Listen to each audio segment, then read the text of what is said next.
don't you mute yourself there, Tex? Yep.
Going outside, just like I like it.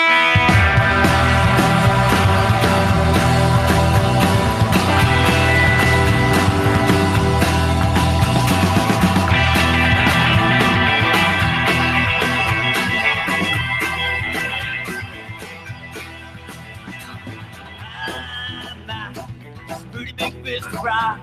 That's pretty big fish to fry. My oh my. That's pretty big fish to fry. That's pretty big fish to fry. My oh my. Last weekend I barely thought I'd make it out alive. Told myself I'd take some time and give the world a try. I was alive.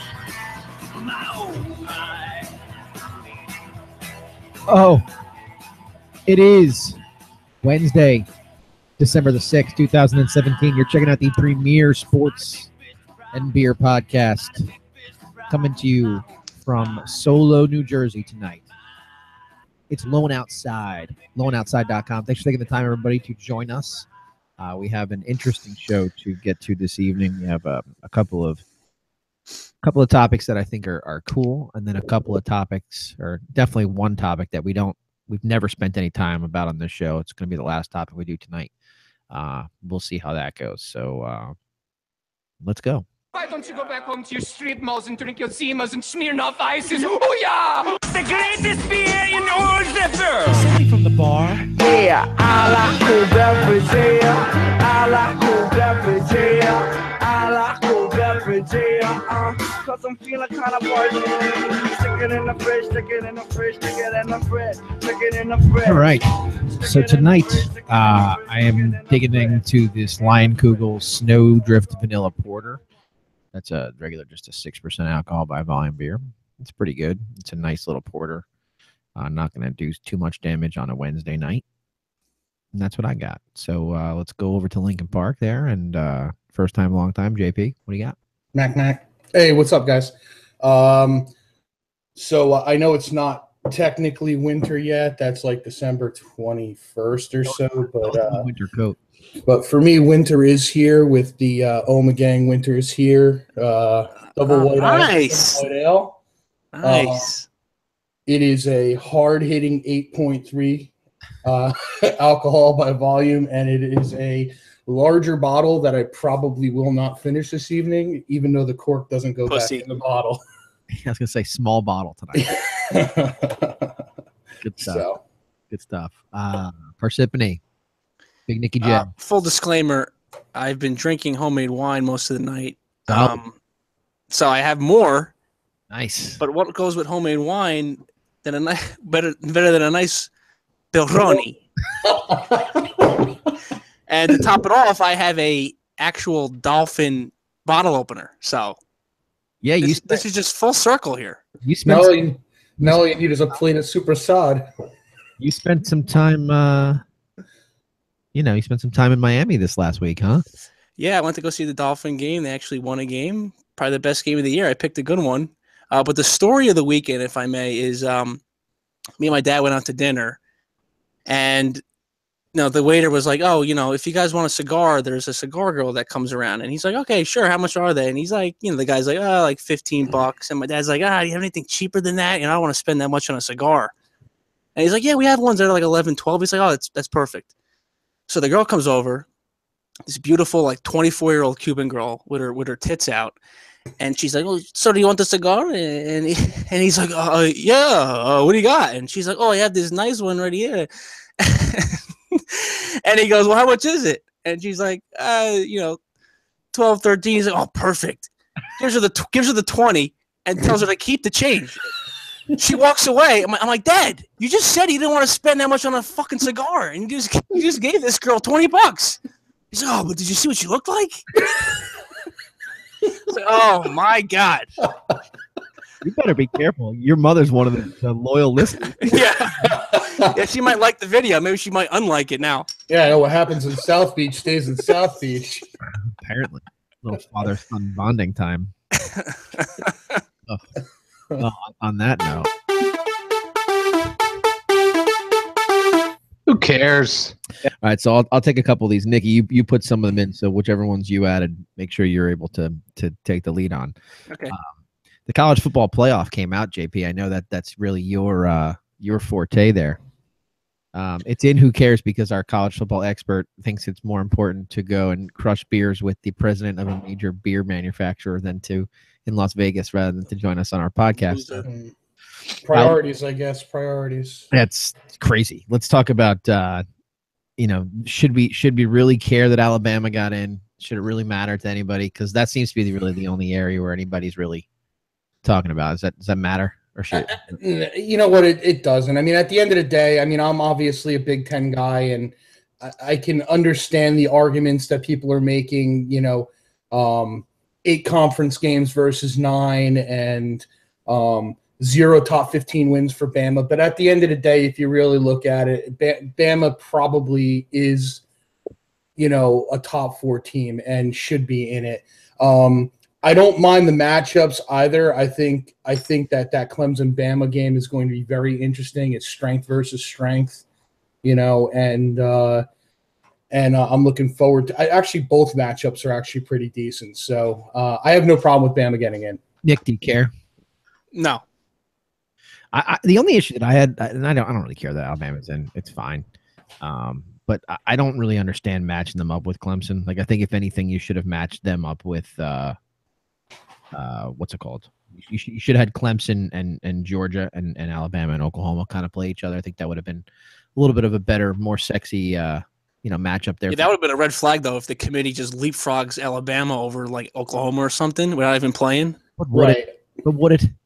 I don't know. It just like I feel like the committee is as much of a joke as the BCS was. No, you're right, because they try to advertise, conference championships as holding value and big wins as holding value, and neither of that mattered with Alabama. So, well, that's the one thing that I did wish Sean was here for. So, JP, you kind of have to be our de facto college football guy tonight. But, like, what the fuck? What is the committee actually looking for? Yeah, you know what? I don't know. I mean, but see that they're looking for no big losses. Ohio State had the bad loss. Right. That's the only reason they're not in. It's so subjective. It's so subjective. I'm out. You're a college football guy. Like, this is your sport. And I ask you. I'm a college football guy. I was recently in college at a Big Ten university. All right. Slow your roll there. You went to Rutgers. All right. They played pretty well last night in basketball. Yeah, they hold their own now. But if this is your sport, and I'm asking you to tell me how they're arriving at the 4 teams that are going to play for the national championship, and you legitimately are, I don't know. That's a problem, no? So I don't know. It's very subjective. It's extremely subjective. I mean, like I said, Bama had 0 top 15 wins. Ohio State had 3. right? But the problem with Ohio State is the 2 losses they had, they got blown out. Now, granted, one of them was at Kinnick, which Kinnick at Iowa and Kinnick Stadium is known to be a place where good teams go to die during the regular season. But the other but getting lost by a team that's in the playoff. Right, but the other one is losing to a team that's in the playoff, but they lost. I don't remember the final score, but it was like in the 15-20 range, right? It wasn't close. Right. I mean, Oklahoma dominated the second half. That was the day that I fell in love with Baker Mayfield, was that game. One thing I agree with what I've heard on some college radio talk this week is if Ohio State lost to Iowa by 6, then Ohio State probably would have been in the playoff. It was the fact that they lost so bad with not. It's not like a Clemson situation where they lost their quarterback and lost to Syracuse. You know, it's a situation where they had their full team and they got killed. Here's the bottom line: you got Alabama, who was number 1 for the majority of the year, right? They were ranked at number 1 for 1 or 2 all year. Majority. They lost their last game of the year against an Auburn team that was on a roll, that was playing very well, and they didn't have a chance to do anything afterwards. So what really depends is, do you really discount that loss that much? Clearly, whatever dopey committee this is doesn't. And so you've got 4 teams in there. I don't have a problem with those 4 teams. I think it'll be a compelling playoff, but it still speaks to my desire to have more teams than 4 there. So we'll see. Who cares? LeVar Ball's back in the news, boys. Fucking idiot. I saw that he is pulling his kid out of UCLA. He says he's out of there. Yeah. Well, it's easy to pull your kid out of UCLA when your kid's not going to play because he got arrested in China. And to me, and from what I've read, not only is he taking his kid out of UCLA, he's saying he's going to train him and he's going to go and he's going to be an NBA in the draft this year, and he's going to make him a better player than UCLA ever could. That's probably right. It's working out well for his first boy. Yep, played really well. The Lakers suck. Honestly, I don't even know why we give this fucking jerk off the time of day. I don't know, man. I feel like, all right, first of all, like Lonzo's got a shot to have a legitimate career, even though he's been playing like dog shit. Okay, very true. The funny thing that the Lakers did was they like they're holding true to an old policy where the media can't interview family members in the stands or on the court, and it's a quote old policy, but they basically should rename the thing the LeVar Ball policy, right? Because they're reinforcing it because of what's happening. Yeah, nobody's going and interviewing anybody else's players, like dads that they're chilling on the court. Yeah, Julius Randle's mom's on the court. Yeah, okay. Right. There's no Eli Apple there. That's true.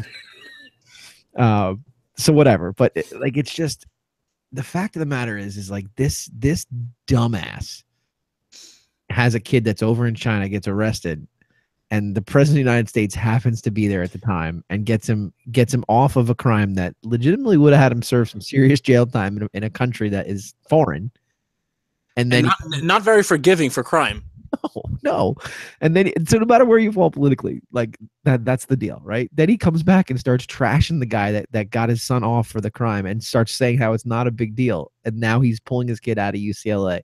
And the coach of UCLA was like, that's surprising to me. I didn't realize that. Like, he's got to be the happiest guy in the country right now that LeVar Ball's out of his life, right? Absolutely. You can imagine having to deal with that asshole for 3 children. Ugh. And then to make matters worse, he said something in when he pulled him out. He out of UCLA. He said something along the lines of it's going to be my kid. Essentially said my kid is getting killed worse here. He's getting in trouble or he's being punished worse here than he would have ever in China or something like that. Like what's this guy talking about? He would have came back with 1 leg and 1 eye in China. Little known fact about LeVar. And an asshole the size of the Lincoln Tunnel. Little known fact about LeVar Ball. He's actually an international attorney. So he's very well versed in the laws of the land. Who cares? In China. So yeah, that's good. This one was you, Nick. Oh no, this was me. Roger Goodell. signed his new contract, much to Jerry Jones's chagrin. 5 years, $200 million. Oh, that's pretty good. Is that fully guaranteed? Do you know?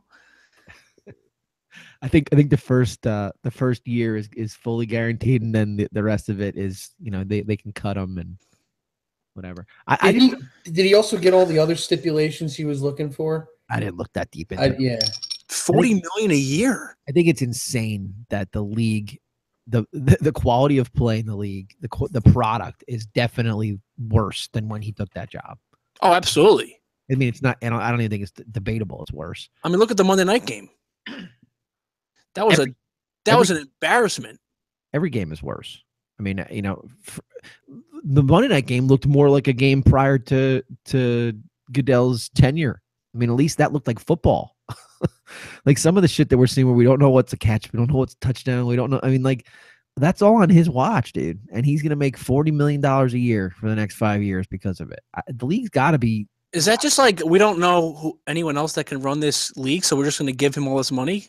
I don't understand the logic behind that. I don't either, especially since you've got one of your very public Hall of Fame owners that was like making no bones about it that he wanted this guy out. Right. And they still just told him to sit there and shut up, or they were going to push him out. Yeah, I really don't know.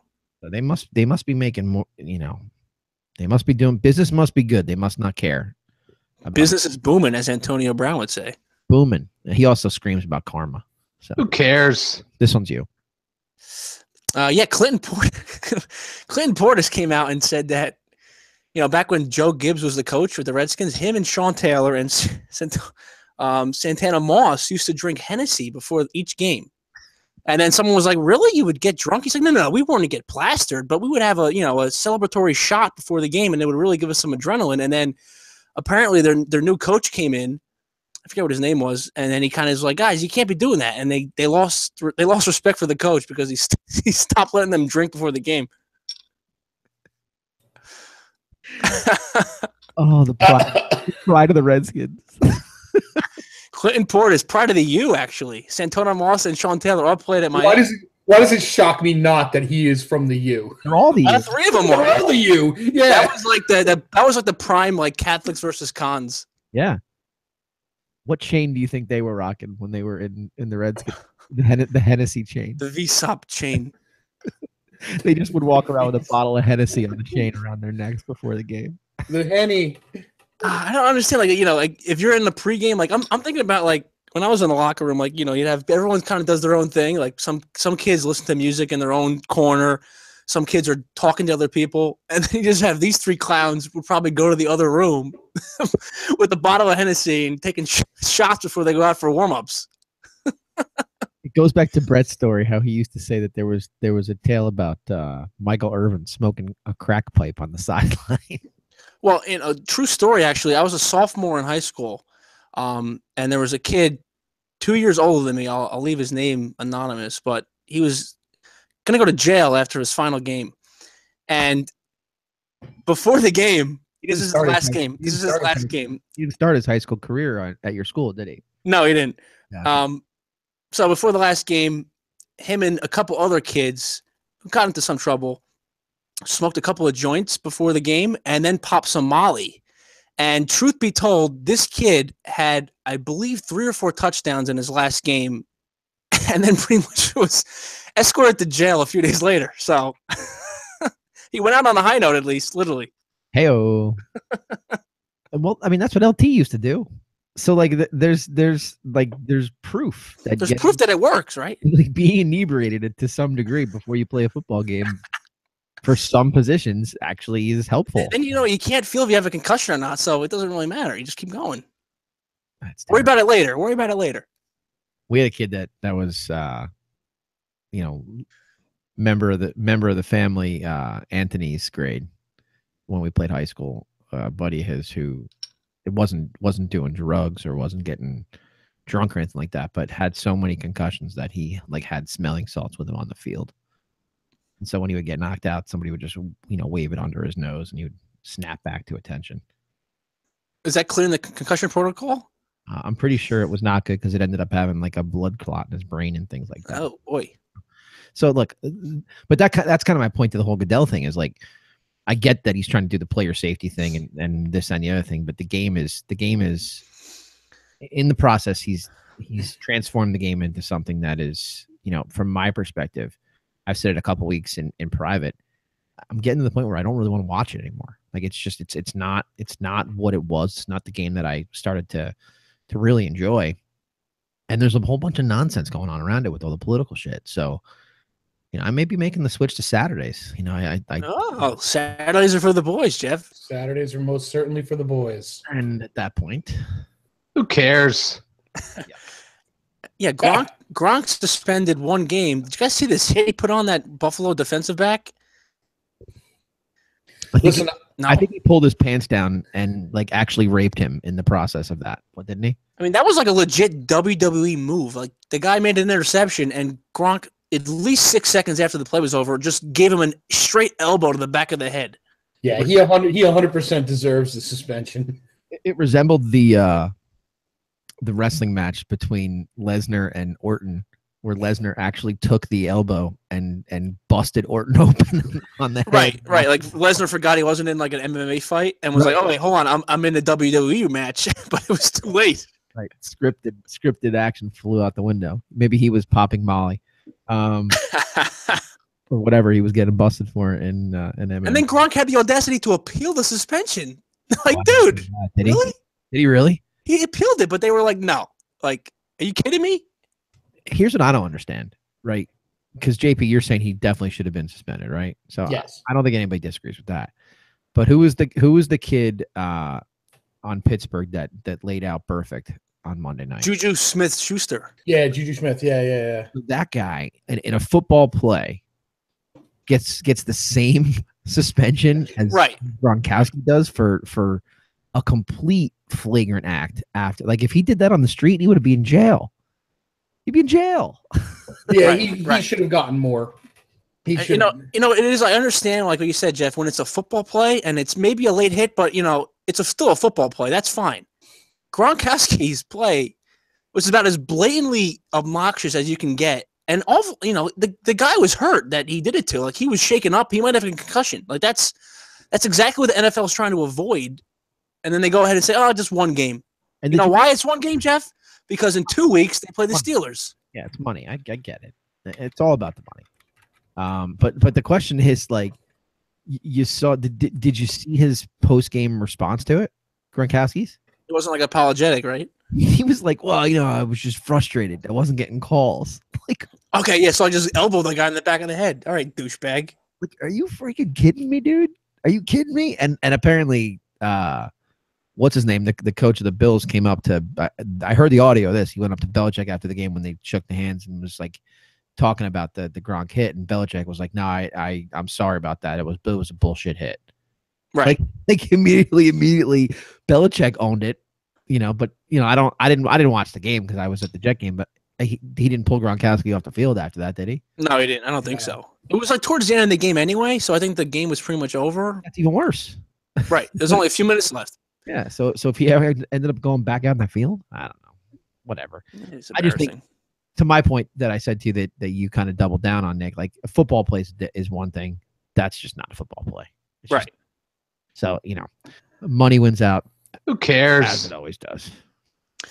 Yeah, Odell Beckham was complaining on Twitter why no one cares about when Tom Brady gets rowdy on the sideline, because if you guys didn't see, Brady was kind of yelling at Josh McDaniels, the Patriots offensive coordinator, over some sort of miscommunication, and he was kind of seen verbally chirping at him, getting excited on the sideline, whatever. And Odell Beckham was like, "Well, when I do that, everyone gets upset."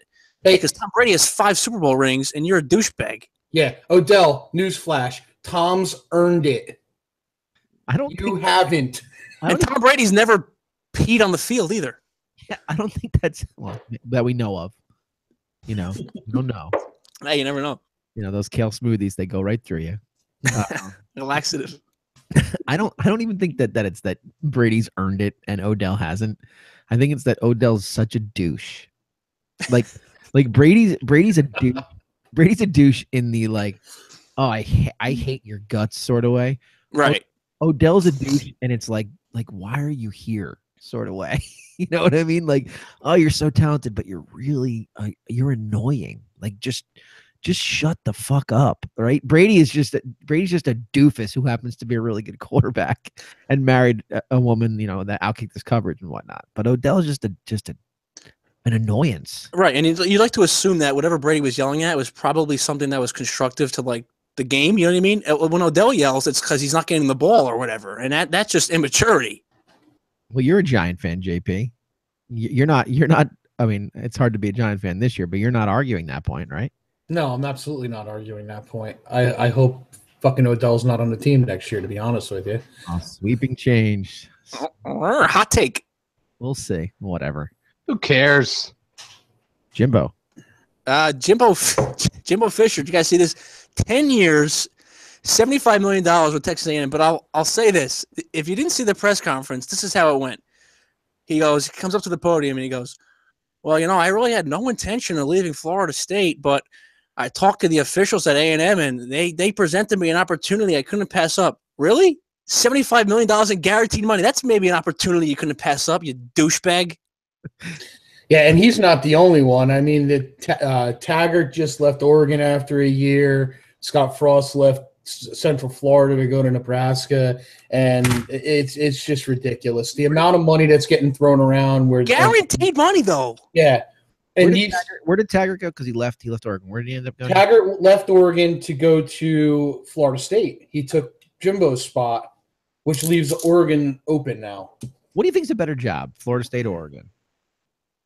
Florida State by far. Oregon when Chip Kelly was there had their flash in the pan, and really got built up. It's got a lot of Nike money, so it is a good job. I mean, we know historically Florida State's obviously. Yeah, that's what I was going to say. Historically, Florida State is a better. Right now, I don't know. I don't know that it's a better place to be. Well, Florida State in the beginning of the year lost their all-everything quarterback, which partially hurt them. But he'll be back though, and he'll be back, and they're pretty loaded. Jimbo has recruited very, very well there, so it's not like he's walking into an empty cupboard. Now he can go and recruit in the hotbed that is the Texas football market. But you're right. He had 75 million reasons to $75 million. But like, listen to this. Like, let's assume that he's going to light a fire under the program, right, for the first 2-3 years. By year 4 or 5, it's very plausible to think that it fizzles out and he gets fired. He's going to have like 5 years left on his contract. Are you kidding me? It's like a Charlie Weiss deal. Like, what are you doing? And God forbid there's a scandal that happens, which probably will happen considering how the NCAA, rolls. 2 years in, he could have a scandal. He could leave 8 years on his contract. He'll be getting paid to sit on his ass. And that's with all of that being said, and here's where you turn around and say, with all of that being said, and all this money being thrown around with these coaches, that these kids that they recruited to that university can't go anywhere. But they don't see a dime of it. They don't see they get a little bit of money in, at least with I know the Big Ten they get money in stipend money now. Like the full cost of tuition. I think all the Power Fives are like that. But even with that, they get a lovely dinner at the Golden Corral when they go and play in their bowl. Well, no, they get like 10, 12 grand a year. They get a $25 gift card to Outback for playing in the Outback Bowl. Well, no. In reality, they get like 10 or 12 grand a year in full athletic scholarship, and cost of But it's not cash. No, it's a stipend. They're getting paid to go get tutored for like some elementary communication class that they have to pass to go play football. No, true, but they don't go to. Yeah, some Asian girls doing their homework. Yeah. Wow. I don't know, but Brickashaw, you look very small, Asian and female.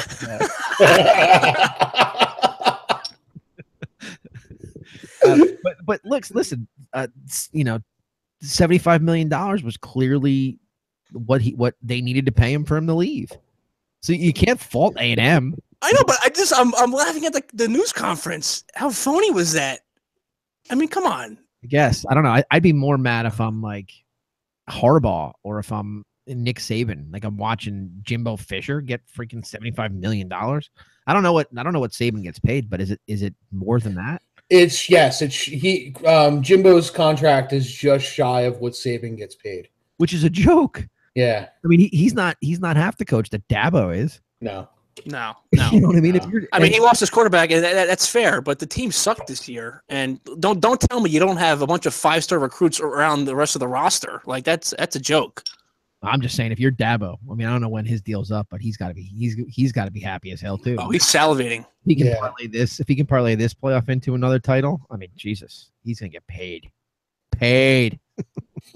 Who cares? Rome here. Paid. Have a take, Jim Trump.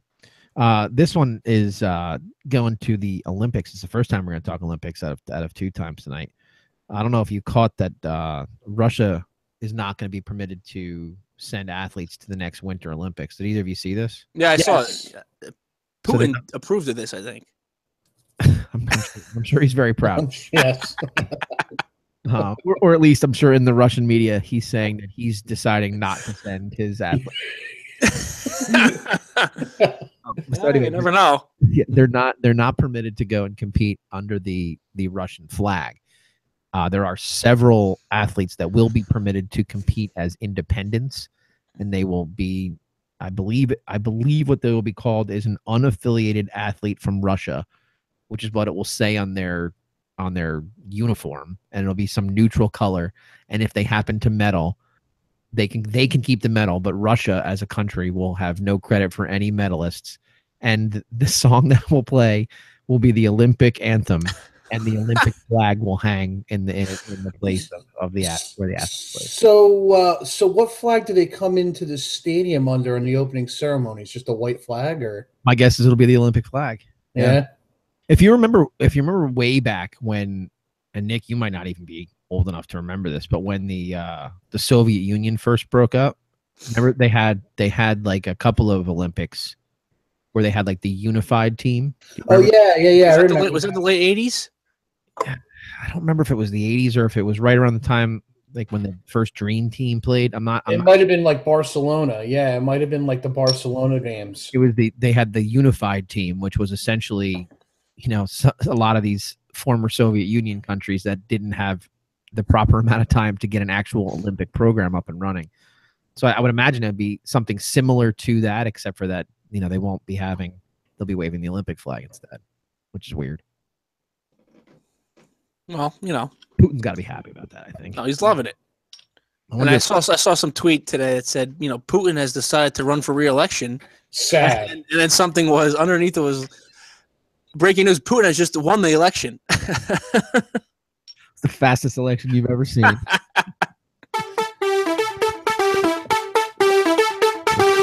Who cares? All right, so we got a couple of changes in management in New York sports this week. Ben McAdoo was fired. I don't know if did you guys see that? Of course, I saw it. 5 weeks ago. Ben McAdoo. I wish I had the soundbite of Yampo saying the Giants just don't change coaches in midseason. They just don't do it. They don't do it. It was is that your Yampo slash Yeah, Donald Trump? Yampo Trump. Jeff, they don't change coaches midseason. They just don't do that. They're not the New York Jets. They're a classy organization, okay? Believe me, the classiest organization around. Lots of people are saying it. So anyway, Ben McAdoo's gone. Thank God. After doing all the damage that you could possibly do to a Pretty much, franchise. dropped the bomb and then left. Yeah. I heard that there were Instagram photos of him pouring sugar in Eli's gas tank as he was leaving the my take on that before we get to the other thing is shame on John Mara, man. I mean, they made this guy do the dirty work of breaking Eli's streak for I don't even know why. If they're not going to play Webb, I don't even know what the Right. It should have been right to Webb. Skip over Geno Smith. Well, and not only did they not play Webb, he was fucking inactive. He was inactive. He was inactive, and then this week he's inactive again, and they're going. And Spags went back to Eli as the starting quarterback. So, like, what the fuck was the point? Like, what was the point? I think Spagnuolo's trying to catch lightning in a bottle, hopefully thinking maybe if I somehow can win like 3 of these last 4 games or something, they'll give me a head coaching opportunity, but I don't know. I don't know if he's in the long-term plan, so I don't think he cares about Davis Webb. He just wants to win now. I think Spags has ties to the organization that predate McAdoo. Oh yeah, absolutely. He's on the Super Bowl teams. So he's got an understanding of what Giant football and what the Giant organization was supposed to stand for prior to this dumpster fire that's been in there for the last 12 months. Right. So I don't know, but what drives me nuts is you heard that it was from the owner said I want to see the young kids play, and then he didn't do it, and then he fires the guy the week later. So like, why didn't he just fire this guy on Thursday last week and say, Spags, you're the coach, play Eli? Why even allow it to get to this point where now, like, you absolutely could have prevented all of this? I think he said something along the lines of, I never expected him not to play Eli. Even with everything that was going on in the press, he said something along the lines of, I never expected him not to play him. And after the game was over, apparently he and Tisch got together and said, no, this has got to be done now. It needed to Which be is stupid. Like I said, they should. I've been saying it on this show for weeks. They should have fired him 5 weeks ago and just let it go. Yes, and I agree with that. But that aside, once the decision became public that they were going to sit Eli Manning, they should have canned him then. Yes, ownership should have said, "All right, hold on. First of all, you're not doing that. So you can either coach this team, and Eli Manning will be your starting quarterback for the remainder of the year, or you're fired." Like, that should have been the conversation, and they didn't have it. And I think they didn't have it because they didn't want to have it, because part of them wants to move on from Eli. And this was the easy way to do it, was to let some schmuck with a $10 haircut and an $8 fake mustache that he drew on with a bad pencil make the call. And then he's the guy that they fire. So to me, it's just spineless ownership trying to move on from a guy that's been nothing but good to them. And they used this weak, spineless codfish as the fall guy for what they did. And then Reese went too. He does look like a character from Super Troopers, doesn't he? Oh, ugh, yuck. I mean, I don't know. I think the lowest point of the year was when they lost to the San Francisco 49ers to give them their first win of the year. I think that at that point, you got to be like, dude, you have completely lost this team. You have no sort of game plan against these opponents. You're gone. They kept him after that, and this debacle happened. Now Eli Manning's legacy with the Giants will be forever tainted because of this, because of these few weeks, regardless of what happens the rest of the year or next year. And he's to blame, and he's going to be an afterthought. And Eli Manning's whole career will have this, kind of mark underneath it. Do you think that's, JP? You're the only Giant fan on the panel. Do you think that's true? It depends on what happens. It depends on how they deal with who they hire.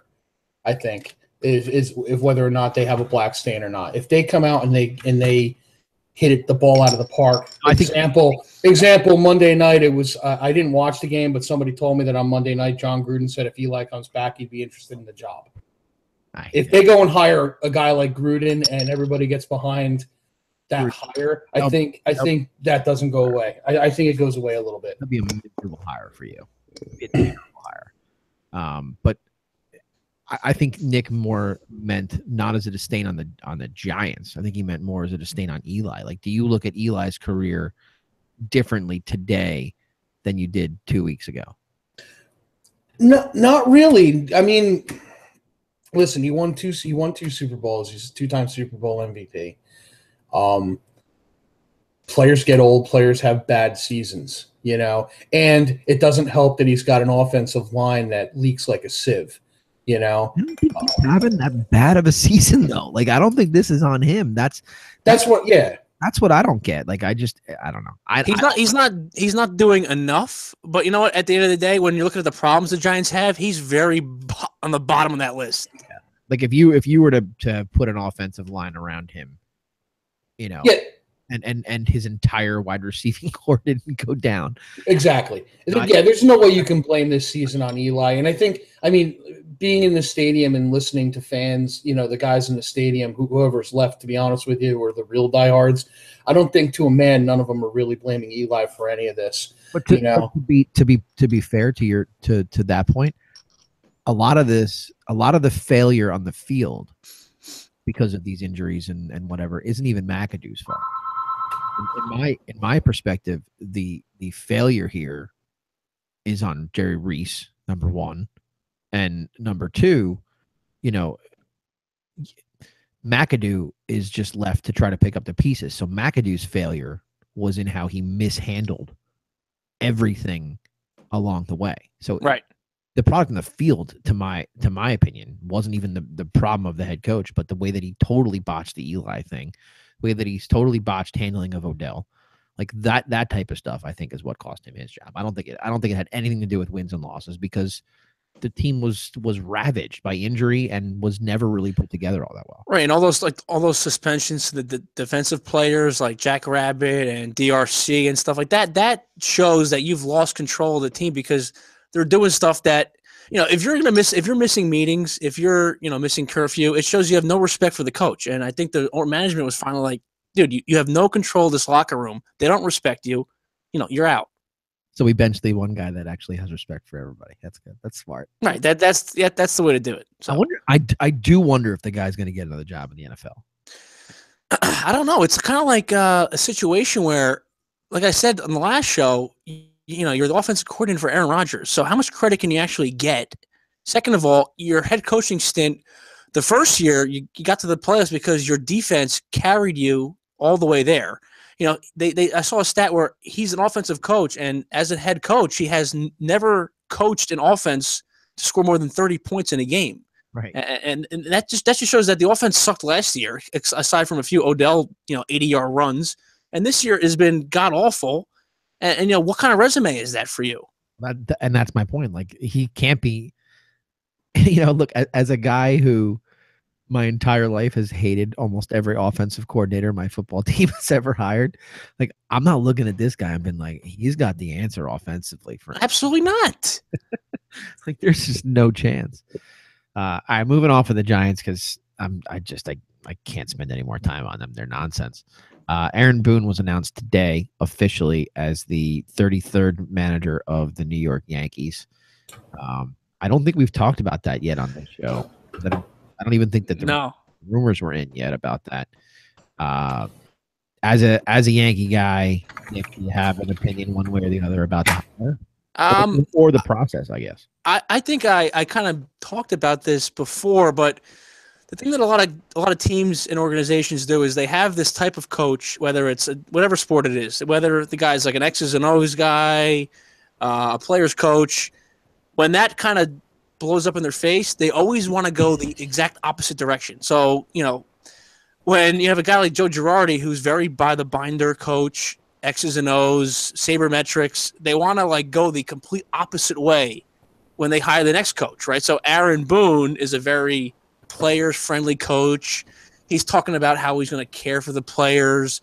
Relationships with the players are very important to him. I just think it's funny because he's all of a sudden Cashman is getting soft, and Gary Sanchez needs someone to lean on. Gary Sanchez needs a friend in the locker room. Aaron Boone is going to be that guy, and it kind of brings us to the Mickey Callaway hire on the other side of New York, where he was going on about how he loves his players and he's going to care for these guys more than ever before. I just think it's funny. And he's never coached before. So no, he's never coached. There's no, nothing to lean on. Just like when they hired Girardi, he was a departure from Torrey in the sense that their personalities were very different. But Girardi had a successful managing stint in Miami. Yeah, he was manager of the year. Yeah, so you kind of knew what you were getting there. You were expecting at the time we had a young pitching staff. You were expecting the former catcher, former manager of the year to really manage those young arms well, and I think he did do a pretty good job with that. But there's no book on Aaron Boone. You have no idea what he's going to be, what he's going to do. The only thing that I know about Aaron Boone was that he hit that sick home run, right, against the Sox, which I remember like it was yesterday, and and then he blew out his knee playing basketball and told the truth to Brian Cashman, and he ended up getting his contract voided. So he's clearly a character guy. I mean, maybe he's a moron, but he's clearly a character guy. Yeah, all that being said, that I was talking about, I kind of like the hire. I think he's a good guy. I think it depends on the type of personalities you have in the locker room. With the group that they have right now, I think a guy like Aaron Boone would fit perfectly well in that locker room. So I really have high expectations for him. They clearly agree. You know, yeah, personality-wise, I think it's a great hire. Like you guys are saying, I think it's going to be an intriguing year to watch because, you know, Jeff, like you said, he's got no managerial experience whatsoever. So nobody really knows what he's going to do managerial-wise. Like how does he manage a game? You know, does he play small ball? What does he do? Is he going to go to the books like Girardi did? Is he going to do a mixture of the two? You know, is he going to let pitchers pitch out of trouble, or is he going to go by the book?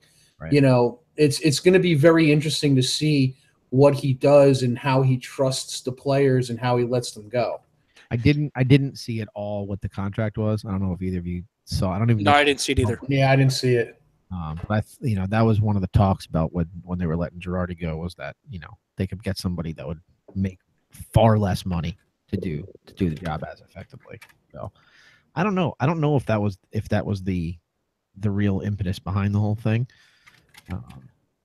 But we'll see. I mean, I look, when they got rid of Showalter and they brought in Torrey, I was not happy. I mean, I was a kid, but I was not happy because I liked Buck Showalter. I thought he was an awesome manager, and I had no idea who the hell Joe Torre was or why they were bringing him in. He was a fine player, but he didn't really have any great success as a manager, and then he turned into Joe Torre. So you have no idea. You know, for us to sit here and speculate what Aaron Boone's going to be as a manager is absolute freaking nonsense. So the one quick article I picked, just pulled up from the Daily News, no financials, but it's a 3-year contract through 2020 with a team option for 2021. So it's a prove it deal. Yeah. You know, it's a you know, we're going to give you 3 years, and if you're really that good, we'll option the 4th year, and then we'll figure out a big money deal if we want to go that way, you know, in year 5. But he's got a legitimate shot within those 3 years to win a World Series. Absolutely. Starting next year. I mean, right away, you step into a group that was a game away from the World Series, and they have a young core, which is only going to get better. You know, the thing with Girardi was he always kind of rested players when people felt like it wasn't necessary. Like he'd give Gregorius a day off, like in the middle of June, when like, oh, this guy's hot. Why is he on the bench? Well, I just wanted to give him a day off, keep him fresh. Like he's following that kind of sabermetrics logic. And I'm curious to see if Aaron Boone is going to follow that same path, if it's coming from upper management, or if he's like, hey, you know, you're hot. You're staying in the lineup for as long as you're hot. Well, 2 things to that. So I heard a bunch of Boone quotes today. One of which was that he buys into the stats. He is a stat guy. He understands the research that goes into all these things and is a believer of them. So I think he will manage, you know, based on some numbers and make some decisions based on, you know, statistics, which is good. I think it's important to use the data. But 2, the issue that I had with Girardi and Gregorius is a great example. Like, he's not sitting your 35-year-old first baseman or your 35-year-old catcher. Right. Like, he's sitting down like your 23-year-old like shortstop who doesn't need to rest. Like he doesn't need a random day off in the middle of July. He doesn't. Right. You know, if he rolls his ankle and he's a little sore, yeah, you rest him. But like if he's perfectly healthy and he's in the middle of like a hitting streak, why are you going to rest him on like a Thursday night game? Like let him play. It's funny to me though, right? Because both of you guys are hockey guys. Nobody blinks an eye with a healthy scratch in hockey. That's true. Right. You have a healthy scratch in baseball or basketball or God forbid football. Because football has so many less games. But in basketball, a healthy scratch, people lose their shit. Like when Greg Popovich would sit his starters and just wouldn't play them as a healthy scratch, and they'd make up some fugazi injury. Everybody lost their mind. But yeah, but hockey's different though, because a lot of times the people that are healthy scratches kind of suck or just aren't playing well. That would be the reason why. It's never like they'll healthy scratch their star player. Guess. You know what I mean? It's different. I think it's a little different. I don't know. Maybe if we started to see that, you would see a different reaction to it too. I don't know, but it's just it always amused me that like some of the guys, like I can remember going to some Devil games in the in the 90s, and there would be a healthy scratch of a goon that I really wanted to see, that was like a fan guy, but he wasn't necessarily like a fourth liner who would get into fights. Yeah, you know what I mean? So like, oh, Mike Peluso's a healthy scratch tonight. Oh, that sucks. I'm not going to see a fight. You know what I mean? Like it was that type of environment. So, I guess I don't even know what the equivalent would be on this Yankee team. You know what I mean? I really don't know. That'd be interesting. We should go through the roster and see what the equivalent of Mike Peluso would be on this. Any other take on Aaron Boone, JP? Nope. I'm like I said, I'm very interested in seeing how it plays out next year, and then we'll go from there. Okay. All right. This is a depressing conclusion to tonight's show. So I guess it was about a month ago. There was a really big scumbag that went by the name of, or goes by the name of, Larry Nassar. Who pleaded guilty to a number of just gross sexual misconduct crimes. And you may have missed it because it's been thrown in the news with about 1 million other gross sexual misconduct crimes being committed by very prominent people in this country. But the Nassar story, for those of you that don't know it, he was the team physician for USA Gymnastics. And he was accused and pleaded guilty of molesting multiple girls over like a 20-year period. The most notorious one was Michaela Maroney. I don't know if you guys remember her. She was a part of that. I think that I don't even remember what their nickname was, what their moniker. It was the 2012 London Olympics. The listeners would know her better as the girl who smirked on the stand. She made that face, and then she met with the president, and he made the face with it. Like, she took over the country by storm for a little while there.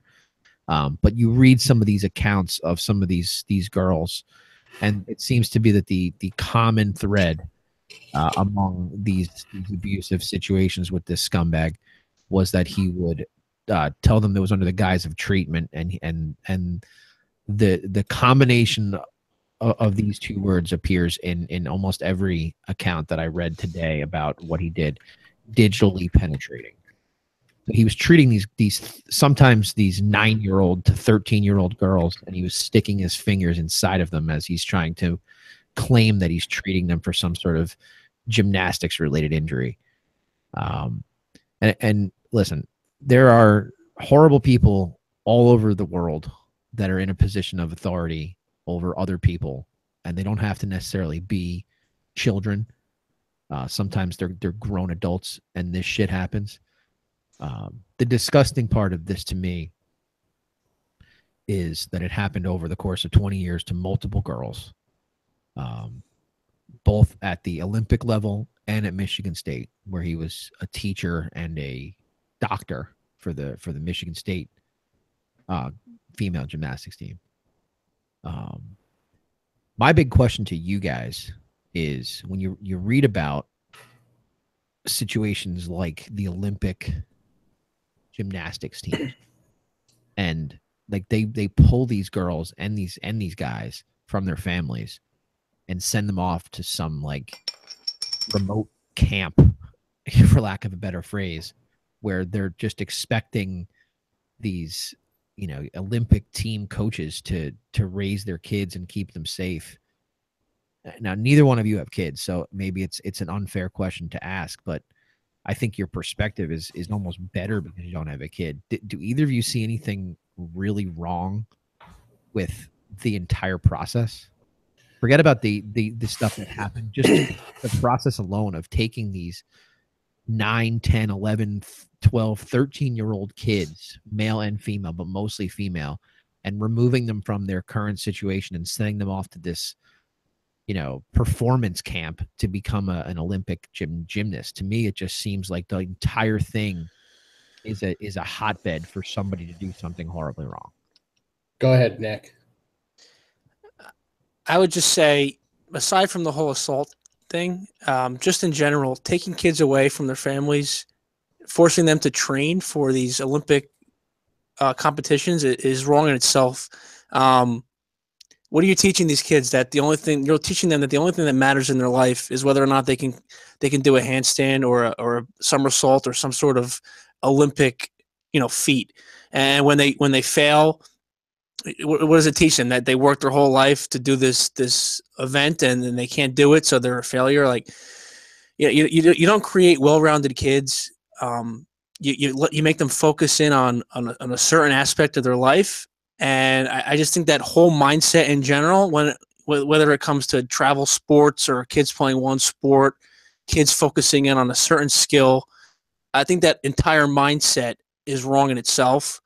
That when you take into account that these people are in a position of authority, to power over these innocent kids, it's sickening and it makes your stomach turn. I don't know what else to say. Yeah, I mean, I'm kind of in the same boat as you. I mean, here's the thing. I mean, gymnastics, like I said, putting the sexual assault portion of this aside for a moment, gymnastics isn't the only sport that does this. Hockey, to an extent, does that in Canada as well, where they send kids to juniors, and the kids have tutors and stuff like that. Soccer is specifically in Europe. Soccer is very big with their developmental leagues. They don't have like college teams and travel teams like we have in the U.S. The kid's signed to Bayern Munich's developmental team, and the kid goes to school, which Bayern Munich plays, which Bayern Munich pays for, so the kid is under a contract. So, it's stuff that happens, this whole format is something that is prevalent in sports as a whole, because you're building, I guess you're learning a trade, so to speak. That being said, what happened with this guy, Nasser, I mean, it's absolutely disgusting, and the fact that it's been going on for 20 years, and similar to the Sandusky scandal, where how can somebody not know that something's going on for that long, or nobody said something, and it got to the point where now 20 years later people are bringing it up, it is dumbfounding to me, so. I just think, the culture that is created by situations like super competitive gymnastics is and I'm using it as the example because this is the guy that got caught, but I'm also using it as the example of I'm just as guilty as every other American when it comes time for those Olympic Games to come on. That every time they come on, I have a sense of national pride, and I'm really excited to see what our women's gymnastics team can do. And I remember Alicia Sacramone, you know what I mean? And I'm not saying she was tied up into this situation. I remember Kerri Strug. I'm not saying she was tied into this situation, but these are products of a system that does everything that Nick was saying that they do, is that they in a lot of ways, they rob them of their childhood and the timing to round them out into fully developed human beings. And sometimes it's replaced with a gold medal. And that's an equally, it's an equal achievement in the sense that it cannot be duplicated. There's nothing else in life that can duplicate the feeling of winning a gold medal, but there's also nothing else in life that can duplicate having a fifth or seventh or ninth birthday party with your friends at your house. And a lot of these girls lose that. And so to me, that's the number one thing that confuses me, is I don't understand what the difference would be if the IOC said we're not letting any athlete compete in the Olympic Games until they're 18. Period. We would still have, look, they're letting professionals compete in a lot of these sports where professional athletes do their thing. Why are we still putting little girls in Olympic competitions? Why are little girls, why are 13-year-old girls walking into the parade? next to LeBron James. Like, why is that happening? That doesn't make any sense to me. Because they're little and they can do cool things on a gymnastics horse. Like, no, that's not okay. It's not okay that we're doing it. There can be junior Olympic competitions. There can be things that allow these kids to have their childhood. And maybe not, because we're seeing it happen in different aspects of our society. But maybe if that's the case, there's a little more oversight in some of these doctors and some of these coaches and some of these, questionable characters that may be around these kids, and the parents who a lot of times didn't have the opportunity to even stay in the same hotel as their kid would get some of the control of their child back.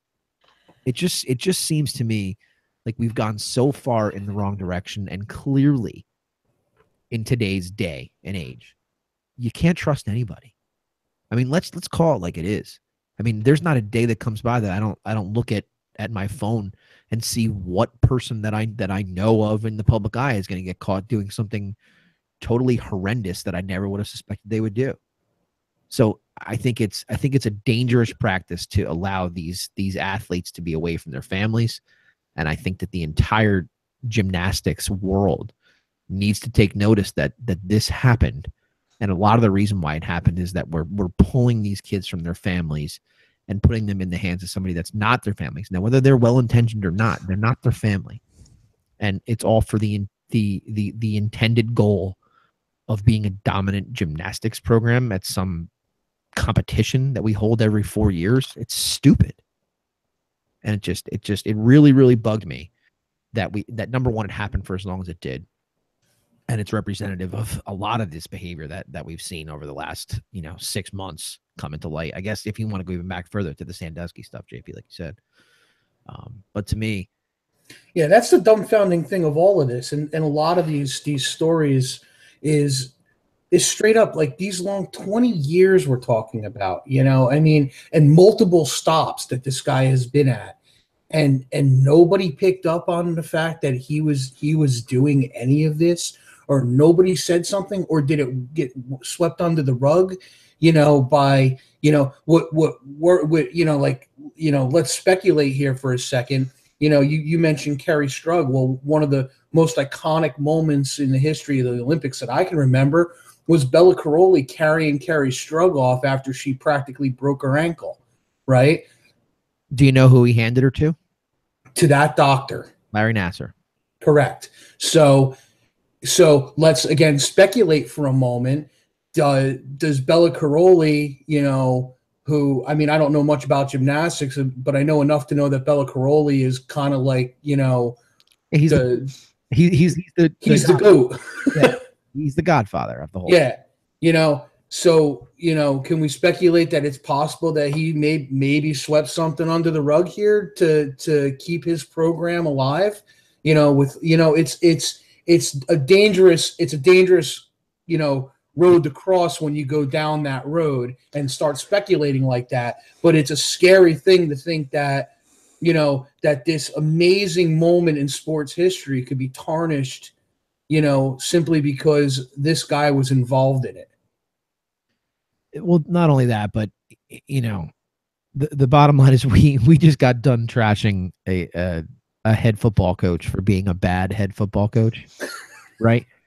And in the grand scheme of things, like, he'll go on and he'll have a fine life, and he'll be able to go and have dinner with his family and do his things, because the biggest crime that he committed was that he mishandled Eli Manning's starting streak, right? And he gets crushed for it. Meanwhile, on the other side of the coin, there's this guy who did these horrible things and was tied to some of the most prominent Olympic athletes we've ever seen. And it goes unmentioned. And to me, that is what's scary, is that we've entered a world right now where men, specifically recently, of power, regardless of the area in the world that they're operating, seem to have lost their moral conscience in the instance of doing these horrible things, and in some instances in looking the other way of from people that have done these horrible things. So you know, we have a lot of people, a lot of different people that listen to this podcast, and some people are in different spots in their life. Some people have kids, some people don't have kids, some people have jobs where they have people that work under them. Just take a good, long, hard look at the situation that you're in your life right now, and remember to stay grounded, and remember that if you do have an opportunity to impact another human being, that you're treating them the way that you would want to be treated, or the way that somebody you care about want to be treated. Because I think that we've gone a long way to losing our focus here as a country, and you know, this instance to me was the latest example of the whole thing. So that's all I have to say about that. So if you have anything to say now's the time.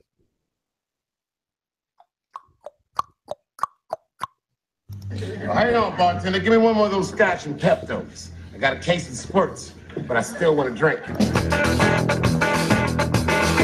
My last call for alcohol. All right, so what a segue back into into fun sports. We got anything for last call? Nick, you have something up here, I think, don't you?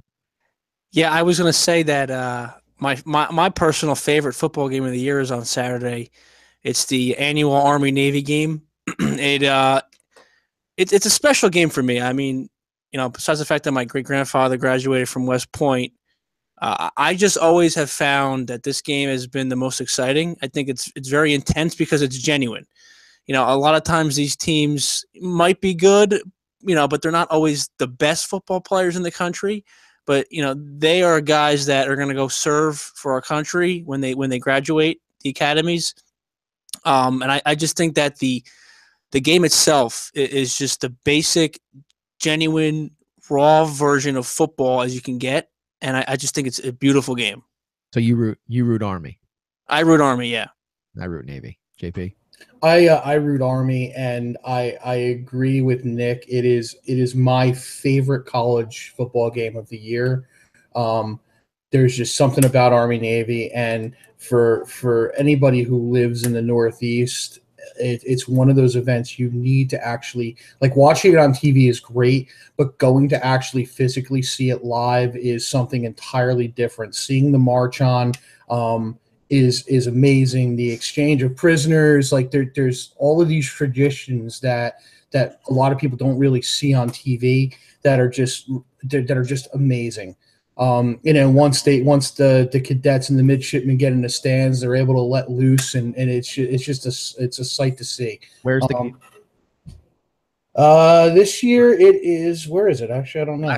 Last year was Baltimore, wasn't It's it? in Philly this year. Yeah. Okay. I think it's in Philly. Yeah, one more thing to add. My cousin played lacrosse at Bucknell University.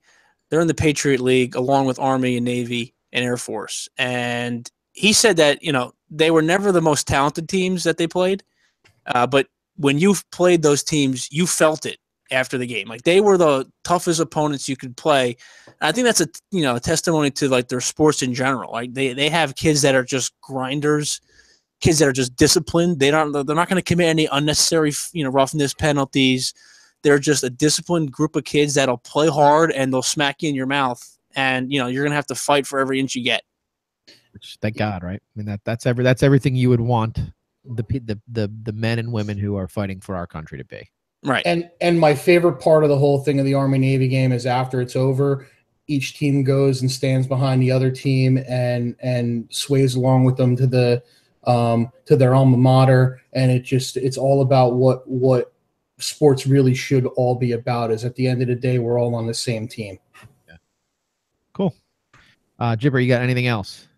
So a buddy of mine at work today sent me something from Bleacher Report. We were talking about since we've been talking about the McAdoo firing. Bleacher Report was smart enough to pull the Dilly Dilly commercial and make McAdoo the guy giving the beer, and Odell Beckham the guy who says Dilly Dilly, and it's pretty freaking funny. I'll put it up on the Low and Outside website. It's really something you got to see. It's pretty freaking funny. McAdoo's head is actually the case of beer. I freaking hate Bud Light. I hate the Dilly Dilly thing. It's the worst. Rafael Palmeiro, he's 53 years old. He says there's no doubt he can make it back to the major leagues. The last time he played was in 2005.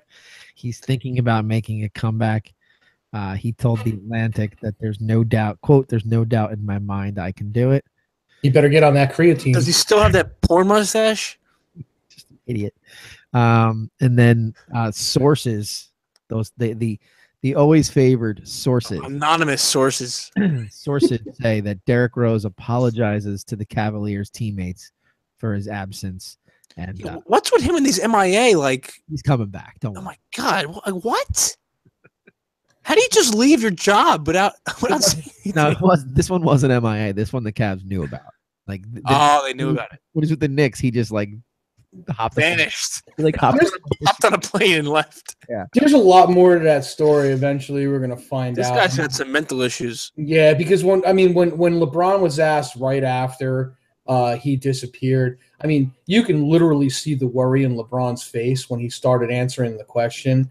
And there's obviously something going on with him that eventually it's gonna leak out that, you know, he's like bipolar or something that's gonna be, you know, crazy, you know, or something, you know, something going on there. And it's I think you're probably right, but I also think there's got to be an element there of one day you're one of the greatest basketball players on the planet, and then you get hurt, and then that's all gone.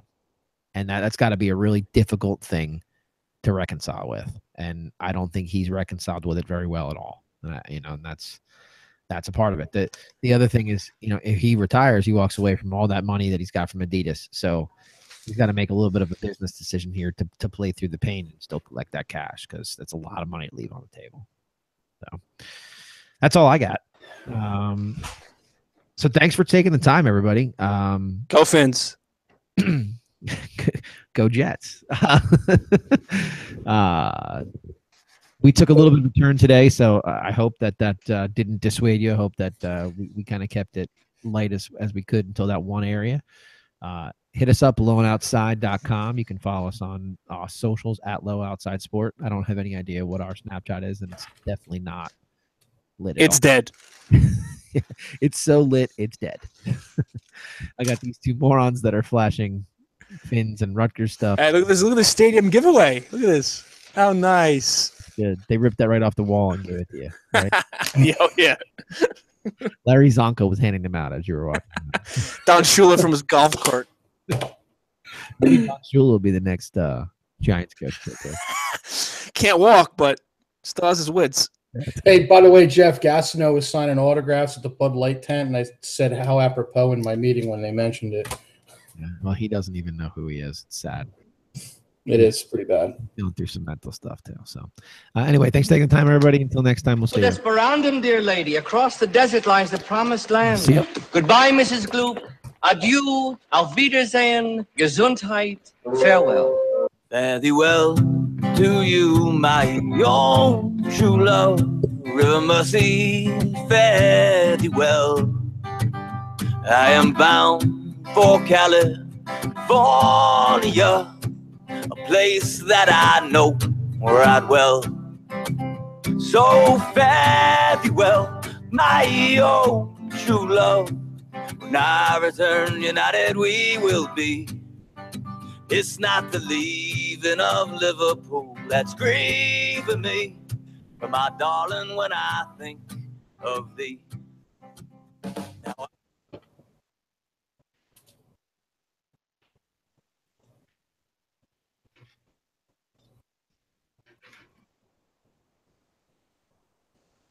So legitimately,